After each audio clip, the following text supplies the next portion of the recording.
They were the most successful warriors in history. They conquered the greatest empire the world had ever seen. In their brutal grasp, they held it together for more than 1,000 years. It's a saga of proud men and almost unending triumph. The story of the conquest of empire.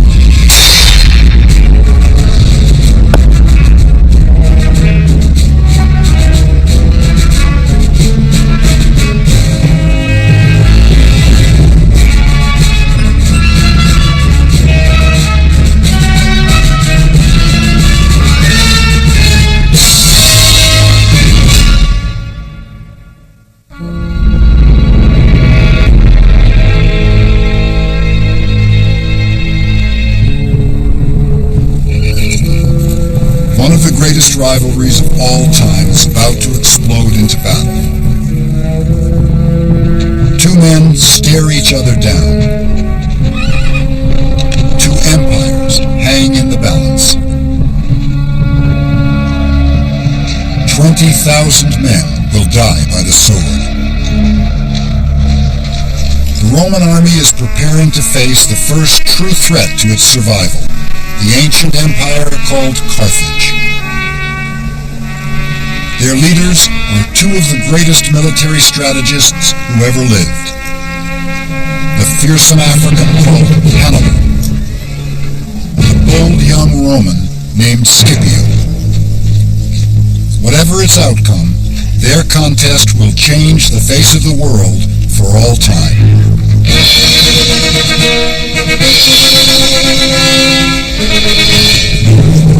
The Second Punic War, Rome versus Carthage, has reached its final crisis. This confrontation centuries in making.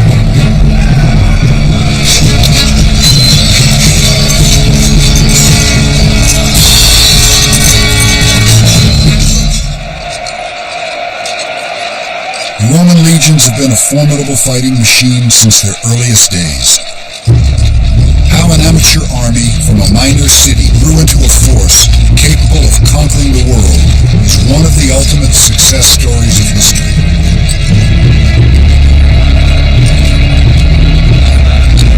In the early years, Rome was a democratic republic, its military an army of citizens. For centuries, it was the proud duty of every landowning Roman to serve in the name of the eternal city. The citizen militia was a true state army. It was an army that was rationalized along lines of wealth and age.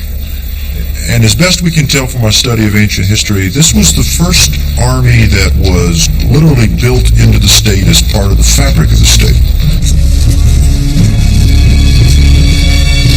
Even though these citizen soldiers were not professional fighting men, they were the best trained forces the world had ever seen.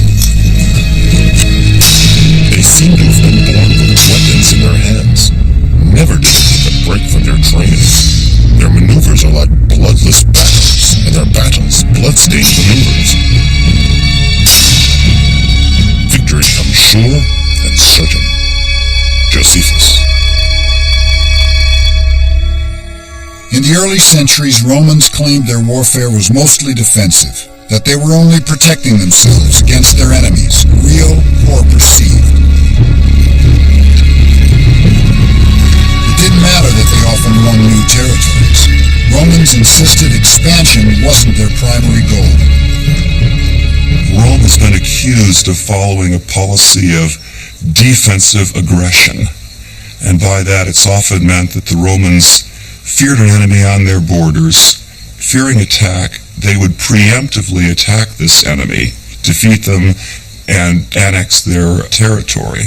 Once you've done that, of course, on the far side of this newly conquered territory, you would find new enemies on your borders, and you might fear them, and so thus you're compelled to continually advance your borders to, in your own mind, preemptively deter an aggression against your own state.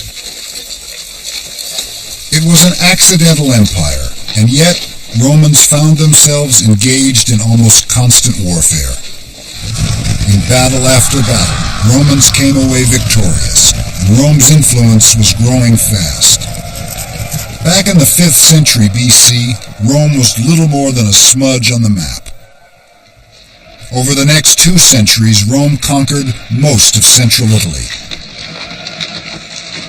Besides constant fighting and training, there were other keys to the success of this young army. The genius of the Roman war machine was rarely the invention of new weapons or tactics. Rather, just as they would in art and technology, Romans stole the military innovations of others, brilliantly. They didn't look for what today we'd call a silver bullet, the one single weapon system that would guarantee them success on the battlefield, or one tactic that would guarantee them success. What they looked for was to treat battle holistically, not just as a clash of technologies, but a clash of leadership, of will, of training, discipline, technology, politics. What they were a body of soldiers who always picked the best. And they weren't ashamed to pick the best from their enemies. From the Greeks, Romans took most of their early weapons and armor, like traditional round shields and hoplite thrusting spears. From the Gauls, a long javelin called a pilum, which they could throw 100 feet, along with larger oblong shields and chainmail armor. And from the nearby Etruscans, Rome copied the basic organization of her military, the legions of roughly 5,000 men each. The Romans knew how to find an edge anywhere they could.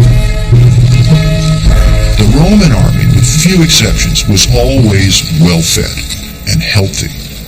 Now, in an age of muscle-powered armies, where physical strength determines your dominance over an enemy, being healthy and being rested and well-fed would be today like having a weapons overmatched against an enemy in a firepower battle. Is very important. Another secret to Rome's success was extreme, unflinching discipline. If any soldier deserted or ran from battle, his entire unit faced brutal punishment. 1 in every 10 men was beaten, stoned, or flogged to death.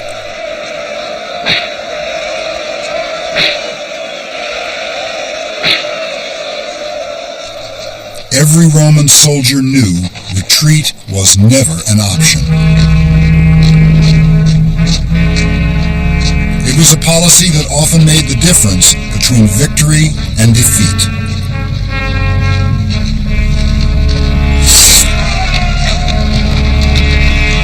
In the eyeball-to-eyeball combat of the ancient world, retreat was almost always the wrong move. 2 men armed with swords and shields find it surprisingly difficult to seriously wound or kill each other. Until, that is, one of them turns and runs. It's far easier to stab an enemy's unprotected back and sides. And so, the bloodiest slaughters occurred when an army panicked, turned their backs, and ran. Thanks to their unwavering discipline, the great Roman legions just didn't panic. By 260 BC, Rome controlled more than 52,000 square miles, the entire Italian peninsula south of the Po River, and she would not stop here. Rome's reach across the map was now bumping elbows with another, much older empire, Carthage. This powerful empire controlled much of North Africa, Spain, Sicily, and Sardinia. First settled by traders from what is now Lebanon, the city of Carthage was founded in 814 BC, before Rome was even a collection of mud huts. Called the Great Jewel of the Mediterranean, Carthage was rivaled by no other city on earth, least of all young Rome.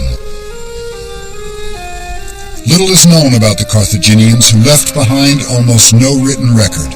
What is known comes from archaeological finds and stories passed down by the Greeks and Romans. One scrap of evidence about Carthage overshadows all others, a bizarre ritual that struck even the Romans as utterly barbaric. The god Baal-Hamon demanded human sacrifice from the ancient Africans. Carthage gave him her children. In a sacred ceremony, a priest lifted up the child, strangled him to death, then burned the small body in a ritual fire. These carved stones mark the graves of sacrificed babies. There are thousands near Carthage. Hundreds of children at a time were killed in the desperate attempt to bring rain in times of drought or repulse an enemy in times of war. Romans claimed that child sacrifice was the root of Rome's hatred for Carthage. More likely, the African Empire simply stood in Rome's ambitious way.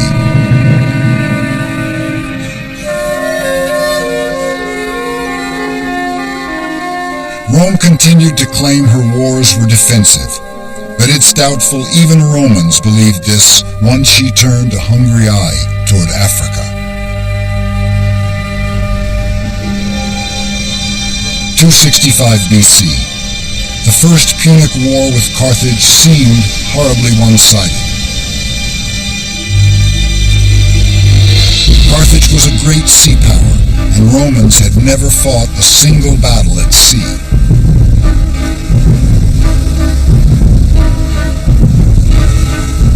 And so the Romans, in order to fight a naval war, had to develop a navy. And they got a break early in this war when they found a Carthaginian warship that had accidentally washed up on the shore of the Italian coast after having been abandoned by its crew during a storm. And they closely studied the Carthaginian vessel. They took it apart, found out how it was built, and then built hundreds of exact replicas of this Carthaginian ship. So the Romans now had a fleet. New to naval warfare, the Romans had to find a way to turn things to their advantage. They soon found the answer.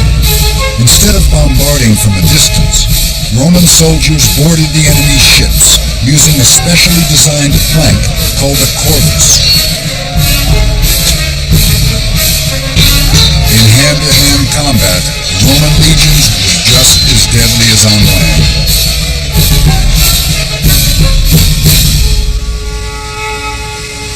It took 23 years of fighting, but the Romans won the First Punic War in 241 BC. Romans seized the rich islands of Sicily and Sardinia and forced the king of Carthage to sign a crushing treaty, giving the empire's entire treasury to Rome. It's said a young boy witnessed his people's humiliation that day. The son of a Carthaginian general looked on, bitterly, vowing revenge. The child's name was Hannibal.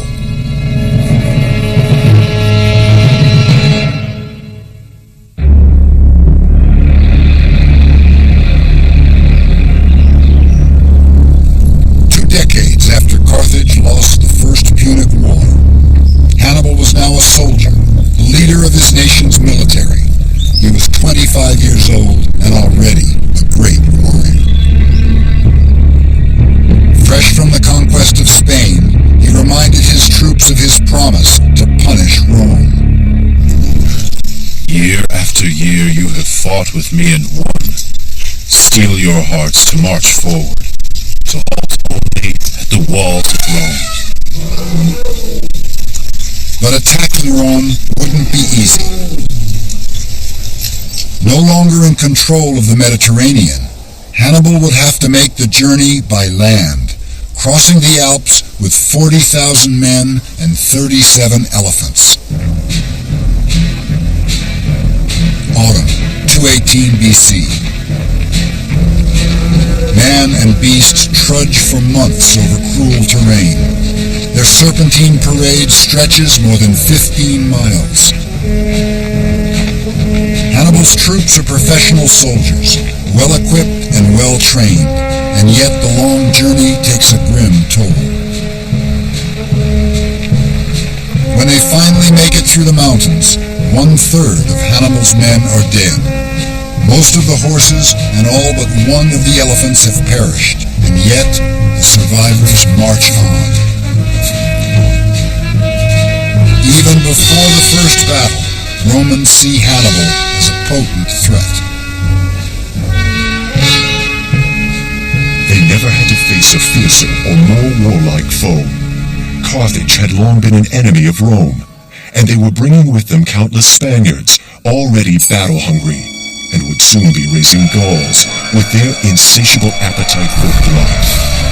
War was coming, and it would be fought in Italy in defense of the walls of Rome. Living. The Roman Senate raised 6 new legions, more than 30,000 men. The Second Punic War was begun. This time the deciding factor wouldn't be manpower, but strategy. Most Roman commanders were political appointees with little battlefield experience, no match for a military genius like Hannibal. Hannibal had a spark. I mean, he had many things that made him a great leader. I mean, he knew how to motivate troops. He knew how to innovate on the battlefield. He knew how to make the optimum use of the tools at his command. But in addition to that, he had that spark. He had the ability to read an enemy and find that one maneuver that would cause the enemy to collapse. In battle after battle, Hannibal humiliated the Roman legions. The most devastating defeat was the Battle of Cannae. Here, Hannibal, though badly outnumbered, managed to surround the Romans and slaughtered them. 50,000 Romans, more than half the entire Roman military, killed in the worst defeat Rome ever suffered. At last, Rome saw Hannibal for what he was, the first true threat to her survival. For 15 long years, the war against Hannibal dragged on, and large areas of southern Italy defected to him. Hannibal never lost a single battle, and many wondered how long it would be before he attacked the city of Rome. It was widely expected, of course, that he would take the city, but Rome was heavily fortified. Hannibal seems to have not had proper siege equipment. No matter how many armies of the Romans and their allies Hannibal could defeat, the Romans were always able to raise new armies, to put new armies into the field, and ultimately Hannibal failed to take the city. And yet the tide didn't turn against Hannibal until the Senate called up a military leader in the same league with the legendary Carthaginian. Publius Cornelius Scipio had the cunning and the charisma to match the so-called scourge of Rome. The son of a general and a survivor of the Battle of Cannae, the young Scipio studied Hannibal's tactics closely. Then in 204 BC, rather than confront Hannibal in Italy, Scipio had a brilliant but risky plan, an end run. He sailed to Africa and invaded the empire of Carthage. Carthage was forced to respond, recalling Hannibal from his 17-year torment of Italy. It was the moment of truth. Scipio and Hannibal would fight a single battle to decide the Second Punic War, the Battle of Zama. The two armies gathered forces in the countryside of what is now central Tunisia. Outside the ancient city of Zama, Scipio confronted his arch-rival, Hannibal. It's believed the two men met face-to-face just before the ultimate battle in an attempt to make peace.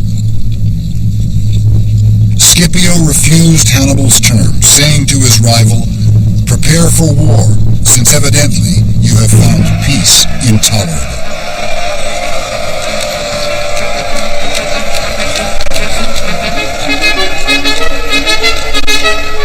The two sides were well matched, with about 34,000 men each, but there were crucial differences. Hannibal had been resupplied with 80 of his dreaded elephants, but Scipio had drilled his troops in new tactics for dealing with the great beasts. The Roman troops would form long corridors to funnel the charging elephants away from the front lines where they do the most damage. Scipio also had the support of thousands of local Numidian cavalry who defected from Hannibal. Renowned as the best cavalry in the world, the horsemen added to Scipio's edge.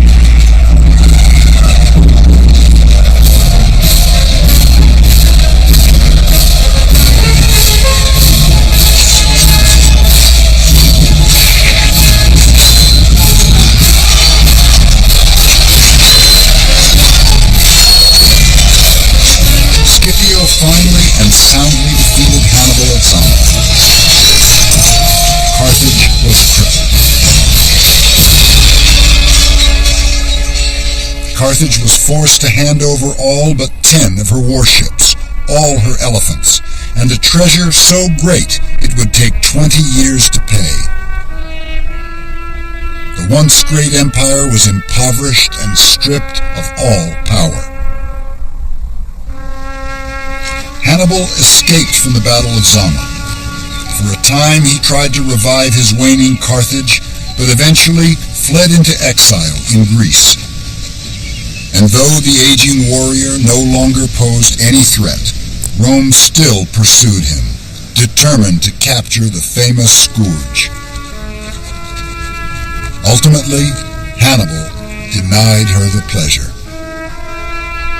Let us free the Roman people of their long-standing anxiety, seeing that they find it tedious to wait for an old man's death. It is no magnificent victory to defeat a man unarmed and betrayed. With that, Hannibal put a drink of poison to his lips and drained his cup. But even Hannibal's suicide was not victory enough. After so many years of war, Rome still saw Carthage as an enemy and could not abide her survival in any form.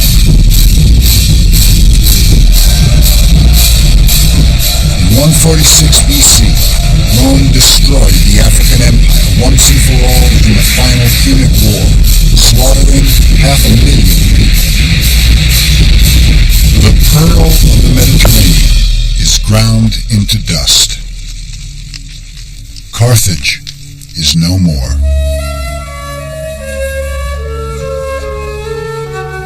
Rome now controlled the entire Mediterranean, along with parts of Spain, southern Gaul, and the Italian peninsula. At the same time, Rome's power was spreading eastward. In all, Roman armies held more than 250,000 square miles.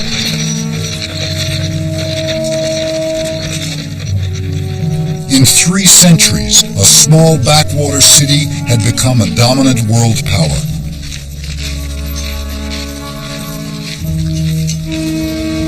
In the past 50 years alone, she more than tripled her domain. Her military was the most successful fighting force the world had ever known. No power on earth could truly threaten her, and every nation in her reach had reason to fear. But success wasn't all it's cracked up to be. More than a century after the wars against Carthage began, Rome was left drained, both financially and emotionally. War-weary Romans had lost hundreds of thousands of sons to bloody battles in faraway lands. Surviving soldiers had been fighting so long they barely remembered their homes. One thing became clear. A non-professional citizen army was no longer adequate for an empire the size of Rome's. It would fall largely to one man to professionalize the Roman military, a general and politician named Gaius Marius.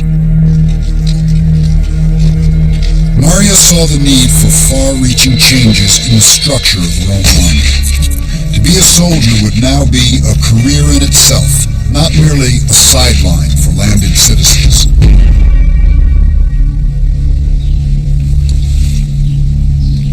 Marius recruited even the poorest Romans into the legions and issued them standardized equipment, making them the best outfitted soldiers in the ancient world. Including weapons, a soldier carried at least 80 pounds on his back, earning troops of this era the nickname Marius's Mules.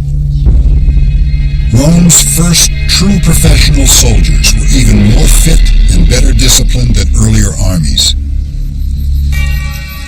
But the biggest change of all, this new class of warrior had a special relationship with its commander. When they became veterans, Marius would personally see to it that his men received a grant of land, often in recently conquered territories. In the end, this was more than a generous perk for poor soldiers with no farms to return to. In fact, it was revolutionary.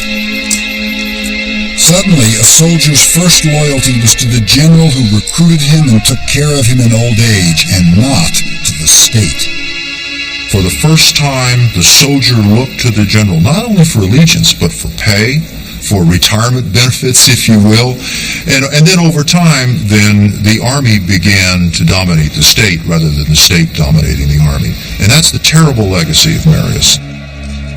Powerful generals now controlled their own private armies. Soon, they would use them however they saw fit, even against Rome herself.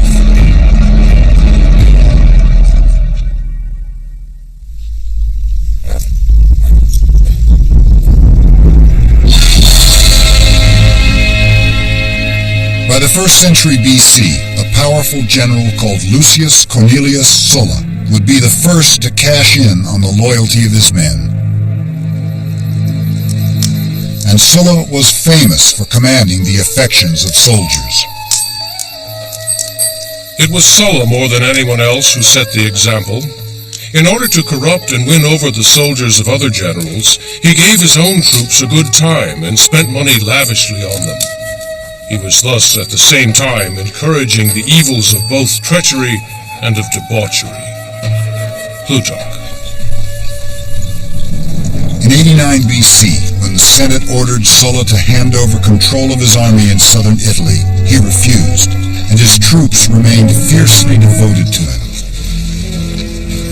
Armed with 6 renegade legions, more than 30,000 men, Sulla then did an astonishing thing. He marched on the city of Rome. Once in control of the city, Sulla's soldiers went on a bloody rampage. Hundreds of Sulla's political enemies were then rounded up and executed, and he was the first among several generals who was to use his military forces in this way. Sulla planted his own supporters in power and quickly left the city in peace, but nothing in Rome would ever be the same.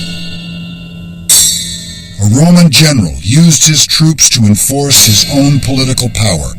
It was the first time, but it would by no means be the last. Soon, another Roman army would march against Rome, led by a great leader, politician, and general. A man named Julius Caesar.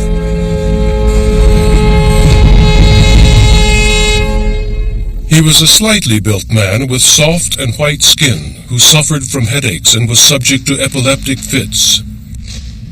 He was particular in his personal appearance and dress, was clean-shaven, and was sensitive of his premature balding. Plutarch.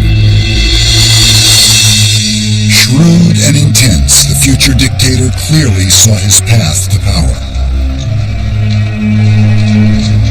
Only by victory on the battlefield could a politician hope to be taken seriously as a leader in Rome. Now 40 years old, Caesar Julia's choice was to make one of his very own, in a place called Gaul. The Senate named Caesar governor of 3 provinces, Illyricum, Cisalpine, and Transalpine Gaul, the only parts of Gaul Rome controlled. Caesar hungered for the rest. The Gauls had long been the most powerful and successful people of northern and central Europe. By Caesar's time, they dominated the lands of modern France, England, and Ireland. The Romans considered them barbarians, but Gallic culture was actually quite advanced. And yet, what the Gauls were most famous for was their bloodlust in battle. They excelled in psychological warfare. They wore body paint and caked their hair with lime and mud, terrifying the methodical Romans. 5 million Gauls stood between Caesar and the glory he craved. If he could add the lands of modern France to Roman territory, he would hugely increase his reputation and his power. In 58 BC, on the excuse of stopping a Gallic tribe from entering Roman territory, Caesar moved his legions into Gaul. And for the next decade, the bold general does precisely what he set out to do: conquer. Tribe after tribe, battle after battle, Caesar prevailed against the Gauls again and again. By Caesar's own accounts, it was a slaughter. The campaign in Gaul of Julius Caesar is very well known, and very often people see it as somehow epitomizing Roman imperialism.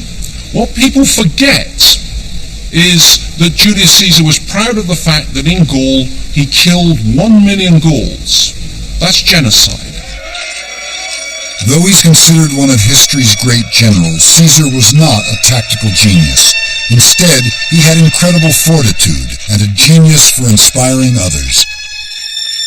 Caesar won the devotion of his soldiers by marching alongside them, eating the same food and sleeping on the ground as they did. He forged a military machine during these campaigns, the likes of which had not really been seen prior to this in Roman history. He built an army composed of troops that were fanatically loyal to him, particularly the legionary infantry who fought along with him.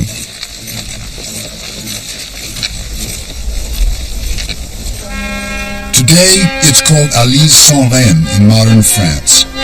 In 52 BC, it was known as Alesia, the decisive battleground for Caesar's campaign. The Gauls were united under a legendary warrior chief called Vercingetorix. For Julius Caesar, this is the moment of truth. He surrounds Alesia, but he's taken by surprise when Gallic reinforcements attack from behind. Caesar must now fight 2 armies at once. He basically conducted a siege in 2 directions. Now, what other ancient soldier would have done that, or what soldier today would have had that degree of self-confidence in his men and self-confidence in his own leadership ability to conduct essentially a siege in 2 directions, 500-600 miles from home? That's the mark of a genius. He's outnumbered 5 to 1, but Caesar's troops eventually win the battle, capturing the infamous Vercingetorix. It was the last stand for the Gauls, and it made Julius Caesar one of the 2 most powerful men in Rome and the world. The other was a general and politician named Gnaeus Pompey, long a rival of Caesar's. The ambitions of these 2 men would soon launch Rome headlong into a bloody struggle for her own survival.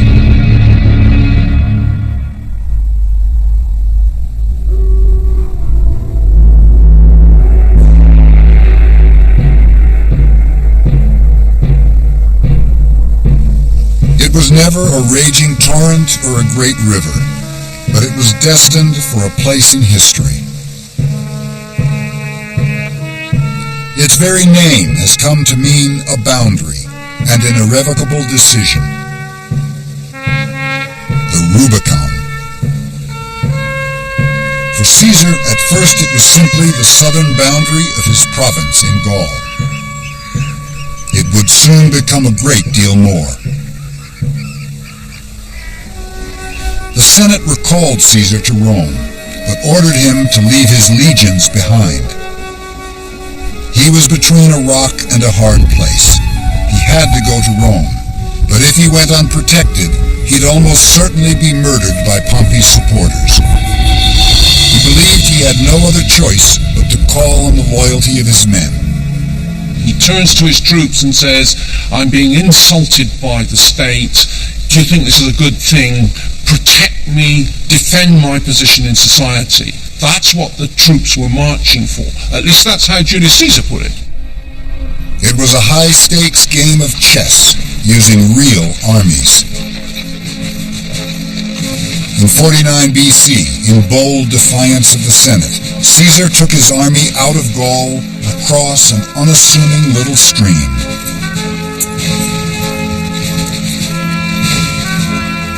We can still turn back, but once we cross that little bridge, we will have to fight it out.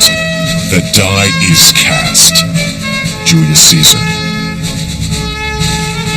The moment his army crossed the Rubicon, his intent became obvious to all. Caesar was marching on Rome into civil war. The army of one Roman general against another, legion against legion. Caesar defeated Pompey, but the bloody struggle for power raged on. Even after Caesar was stabbed to death by the Senate in 44 BC, civil war and anarchy tore Rome apart. For 2 decades, Romans by the thousands died by Roman swords, as one general after another entered the fray. Agrippa, Lepidus, Dolabella, Brutus, Cassius, Mark Antony, and Cleopatra against Octavian. Until one man emerged triumphant. He called himself Augustus, Rome's first emperor. The Republic was dead. Rome was now officially an empire, ruled by a sole dictator. The army at last had a single commander, and Rome at last had peace. The imperial army under Augustus, the first emperor, took an oath of allegiance, not to the Senate, not to the people of Rome, but to the emperor personally, a personal oath of allegiance. The emperor provided the pay, the emperor provided the land that veterans could expect to get after service. So the army was tightly bound to the person of the emperor himself. For a time, Augustus solved the crisis of the army's loyalty by making himself the sole commander. Rome's first emperor understood that you had to control the military to control Rome. The growth of the empire had slowed, but defending the vast borders was a gargantuan and expensive task. What Augustus sensed was that the Roman Empire had spread too far, too fast, and that the military was stretched to the limit in trying to defend that huge expanse of territory. So he paused. For perhaps the first time, Rome begins to realize that her expansion is not limitless. In his will, Augustus himself warns future rulers about the dangers of too large an empire. Roman territory continues to increase in the 1st century AD, but at a far slower rate. Augustus added Egypt and extended the northern border to the Danube. The Emperor Claudius finally added Britain in 43 AD, but lost some ground to later uprisings. Rebellions in the provinces were becoming far more frequent. More and more voices of dissent were rising from cultures who despised Roman tyranny as never before. The Romans are deadly. Pillagers of the world, they have exhausted the earth by their indiscriminate plunder. A rich enemy excites their lust for wealth. A poor one, their craving for power. Robbery, butchery, and rape, they call government. They create a desert and call it peace. Cagacus. In 66 AD, one relatively minor uprising in far-off Judea would come to haunt the great Roman Empire. A minor religious sect called the Jews rose up against Roman tyranny, passionately resisting Rome's pagan religion. Jewish rebels took control of Jerusalem, then Judea and Galilee. It took 2 years for Rome to reclaim all but Jerusalem, and 2 more years before the legions ruthlessly took back that city as well. Roman troops burned the sacred Second Temple of Jerusalem and rampaged through the streets carrying off holy treasures. They massacred all who fell in their way and burned the houses along with all those who were hiding inside. Soldiers ran swords through so many that they choked the streets with the dead and deluged the whole city with blood. So great was the flow of blood that it often actually quenched the flames. Josephus.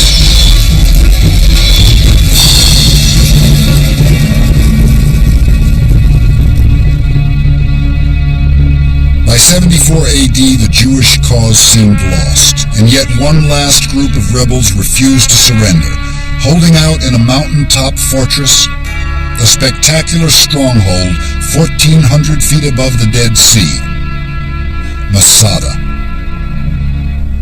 Entrenched atop this mountain, 960 determined rebels looked down on an entire legion of 5,000 Roman soldiers. The haunting outlines of their camps can still be seen today. The Roman forces were experts at siege warfare, relying on catapults, stone throwers, and firebrands. But the natural fortress of Masada proved too steep for siege weaponry to do much damage from the ground. Using thousands of Jewish slaves and their own soldiers, the Romans started building an enormous ramp of stone and dirt to the top of the mountain. Even though construction would take nearly a year, the legions knew that time was on their side. It was a very dramatic, slow, meticulous, well-engineered campaign that sought to demonstrate to everyone in the area that the Roman army simply couldn't be beaten.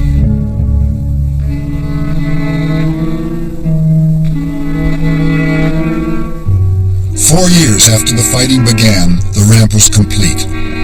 Romans bombarded the fortress and set it ablaze.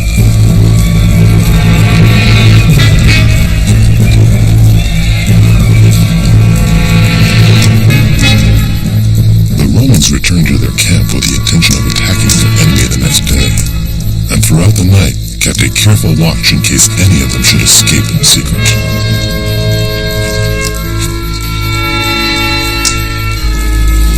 But there would be no final battle.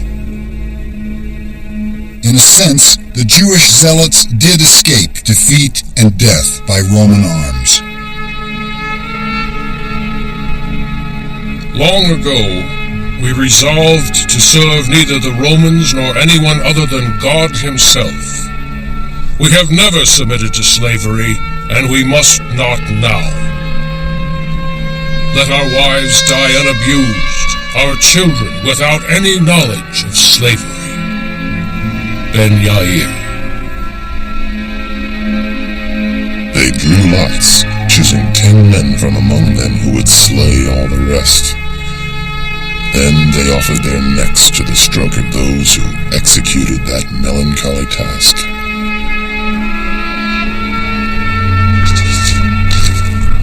He who was last of all examined those who lay on the ground,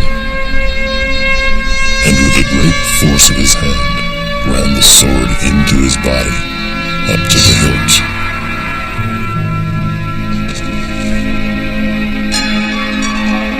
During the long night, more than 900 devout Jews turned their swords on themselves. When the Romans came upon the rows of dead bodies, they did not exult over them as enemies, but admired their resolve, and the way so many of them had shown an utter contempt of death in taking their own lives without a tremor.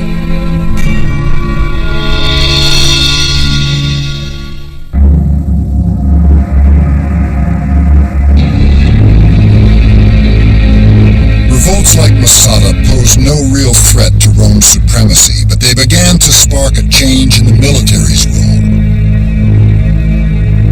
Scattered uprisings continued to trouble the empire, little by little turning Rome's great army of conquest into an army of occupation. Trajan was the last Roman emperor to substantially add to the empire. Under his rule in 117 AD, the Roman Empire reached 2 million square miles. Trajan added modern-day Romania, Armenia, and lands to the east, expanding the empire to its greatest size ever. He briefly held territory as far east as the Persian Gulf. The legions now patrolled a vast frontier, from the edge of the Sahara Desert to the frigid Carpathian Mountains. From this point onward, Rome concentrated on shoring up her empire. The days of conquest were over. It was the Emperor Hadrian who formalized this policy. Hadrian gets a sense of unease that he has pushed the empire out to its limits, and he did two things. He pulled the army back from its overextension, and then he built a series of beautifully engineered fortifications. The most famous of these barriers is Hadrian's Wall in northern Britain, where remains of the 73-mile-long chain of forts still stand nearly 2,000 years later. But walls proved only partially successful against a threat that would torment the Roman Empire until the very end. The Romans have a single word for all peoples without a written language. They call them barbarians. We tend to think of the barbarians as a collection of Conan the Barbarian and his buddies coming across the frontier waving their double-handed axes. This is quite far from the truth. By the time the barbarians come across the frontiers, they're beginning to be Romanized. What these people wanted first and foremost was a place within the empire for themselves. No one knows exactly why they began to pour into southern Europe during the 2nd century AD. Perhaps climate changes or population growth. Perhaps the lure of the empire itself brought tribe after tribe into Rome. Little by little, pressure mounted on nearly every frontier. When German tribes attacked Rome's borders in 166 AD, it marked a bleak milestone. For the first time since Hannibal's invasion, the Roman Empire was on the defensive. For the next century, wave after wave of migrating peoples followed the Germans into Roman territory. Goths, Franks, Persians, Parthians, Visigoths, and more. And the edges of the empire would crumble until there was no more Roman Empire to penetrate. The dam had sprung not one, but 1,000 leaks. And by the 3rd century AD, barbarians were only one of the empire's mounting crises. It was a time when an emperor was far more likely to be assassinated than die of old age, and rulers frequently left no clear successor to the throne. Once again, the affections of the individual legions became central to political power. There came a point where the loyalty of the army became suspect. particularly in the 3rd century AD, when the empire, faced by barbarian incursions on the frontiers, faced by plague, by rampant inflation, some armies proclaimed their own commanders emperor and then marched on Rome, trying to seize power. It was a recipe for anarchy and disaster. Feuding legions proclaimed 30 different emperors in a period of just 23 years. Civil wars broke out frequently over who the true emperor was. Throughout much of the 3rd century, Roman armies were often engaged in fighting one another rather than in guarding the frontiers and protecting the security of the empire as a whole. The period of the so-called barracks emperors, the period of military anarchy, is a very interesting period to modern scholars, because I think what it shows is moral collapse of the military leadership in the Roman Empire. And it's a question of allegiance. If the army becomes more important than the state, then ultimately both the army and the state are doomed. And that's a terrific lesson for all of us in this day and age. Meanwhile, Rome's impressive record in battle was slipping. Apparently, the great legions had lost their edge. Many people are very keen to criticize the Roman army in the 3rd century because it suffered military defeat after military defeat. But we do need to remember that the Roman army had not fought an offensive battle for nearly a century. The Roman army had been patrolling the frontiers, not fighting wars. The low point came in 260 AD. The Emperor Valerian has spent his entire career fighting the Persians to the east with limited success. With his troops ravaged by war and disease, he's forced to do something no emperor has ever done: negotiate. But when Valerian arrives in modern-day Iraq to talk peace, he's taken prisoner. The emperor of the Roman Empire is made to kneel down on the ground before his conquerors, so the Persian king Shapur can step on his neck. It's a devastating blow to Roman pride. Shapur took the defeated Valerian back to his capital, and there, when he died, had him flayed, his skin dyed crimson, and he was stuffed and displayed in the chief temple. For Romans, it was a symbol of their utter military humiliation at the hands of a foreign power. It was not the end for Rome, not yet. But it was the beginning of the end. The Roman legions were no longer the invincible fighting machine that once conquered the world. The frontiers of the empire were no longer impenetrable. And Rome herself could no longer be said to rule the world. Less than a century after the first barbarians crossed into the empire, one ancient Roman saw this momentous time for what it was. Our history now plunges from a kingdom of gold to one of iron and rust.